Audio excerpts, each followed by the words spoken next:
उजर बगुला बिना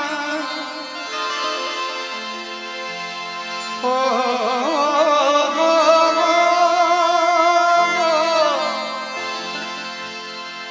उजर बगुला बिना पिपरो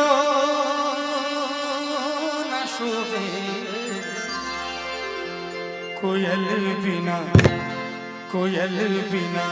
बगिया न शोभेरा कोयल बिना बगिया न शोभेरा कोयल बिना बगिया न शोभे राजा कोयल बिना बगिया न शोभे राजा कोयल बिना बगिया न शोभे राजा कोयल बिना बगिया न शोभे राजा।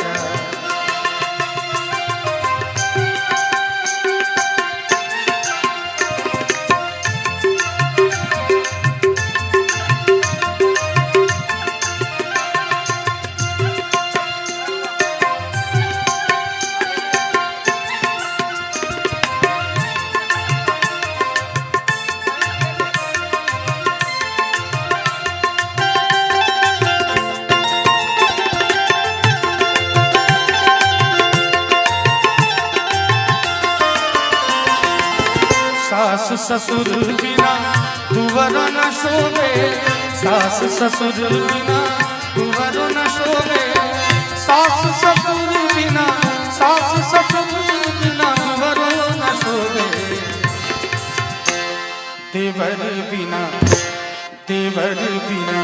अंगना न शोभे राजा देवर बिना अंगना न शोभे राजा देवर बिना अंगना शोभे राजा देवर बिना अंगना शोभे राजा देवर बिना अंगना शोभे राजा कोयल बिना बगिया शोभे राजा।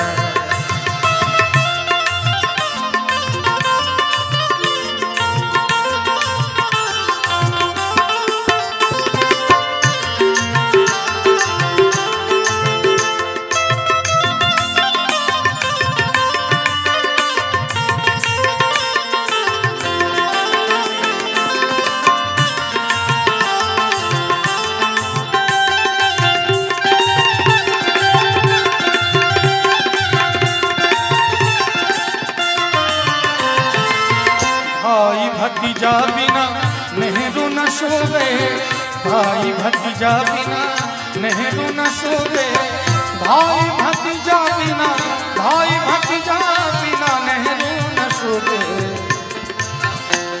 सैयारे बिना सजिया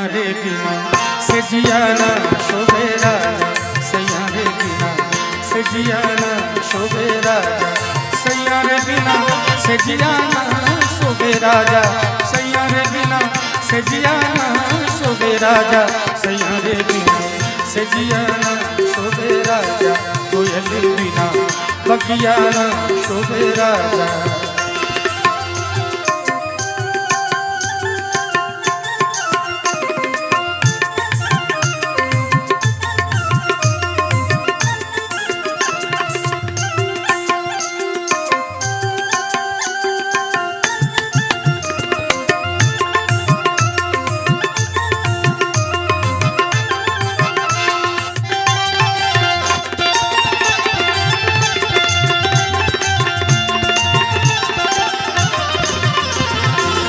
लाल सिंदूर बिना मंगियो न शोभे लाल सिंदूर बिना मंगियो न शोभे लाल सिंदूर बिना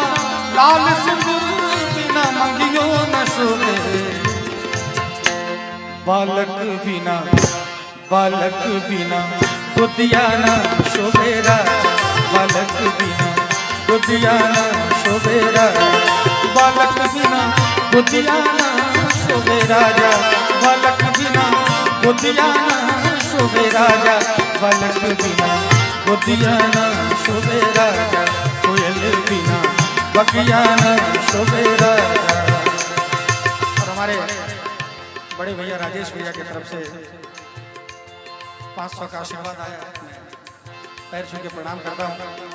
ये इतने हमारे लिए आदरणीय है कि मैं इनका आभार भी प्रकट नहीं कर सकता, और सिर्फ प्रणाम ही कर सकता हूँ। शारदा जी की बात है, एक और लाइन में कहना चाहूंगा। ई बूढ़ा बाबा के पकल पकल दाढ़ी, ई बूढ़ा बाबा के पकल पकल दाढ़ी। समधी जी कहाँ हैं, उनको बुलाया जाए। समधी जी को बुलाया जाए। ई बूढ़ा बाबा के पकल पकल दाढ़ी, ई बूढ़ा बाबा के पकल पकल दाढ़ी। देखन में पातर, देखन में पातर, खाए भारी भारी। बता द बबुआ लोगवा देत काहे गारी, बता द बबुआ लोगवा देत काहे गारी, बता द बबुआ। राम जी से पूछे, राम जी से पूछे जनकपुर के नारी। बता द बबुआ लोगवा देत काहे गारी, बता द बबुआ लोगवा देत काहे गारी, बता द बबुआ।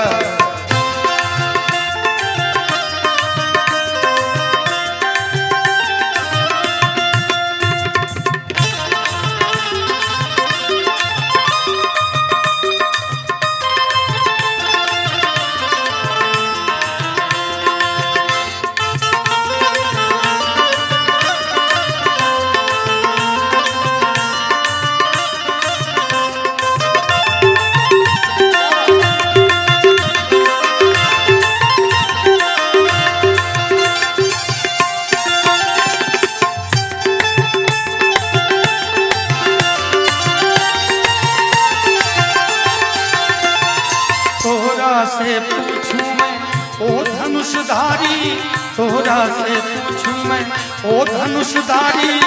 एक भाई और का है, एक भाई और का है, एक काहे गारी। बता द बबुआ लोगवा देत काहे गारी, बता द बबुआ लोगवा देत काहे गारी, बता द बबुआ।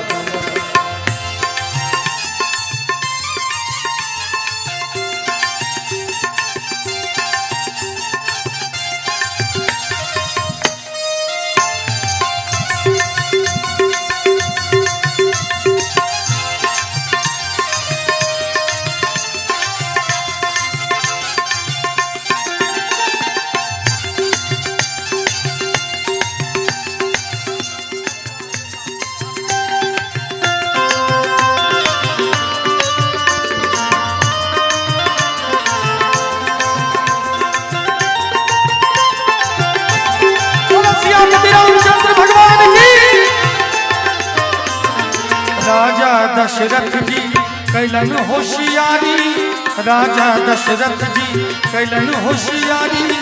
एक मरद पर, एक मरद पर तीन तीन नारी। बता द बबुआ लोगवा देत काहे गारी, बता द बबुआ लोगवा देत काहे गारी, बता द बबुआ। राम जी से पूछे, राम जी से पूछे जनकपुर के नारी। बता द बबुआ लोगवा देत काहे गारी, बता द बबुआ लोगवा देत काहे गारी, बता द बबुआ लोगवा देत काहे गारी, बता द बबुआ लोगवा देत काहे गारी, बता द बबुआ लोगवा देत काहे गारी, बता द बबुआ लोगवा देत काहे गारी, बता द बबुआ।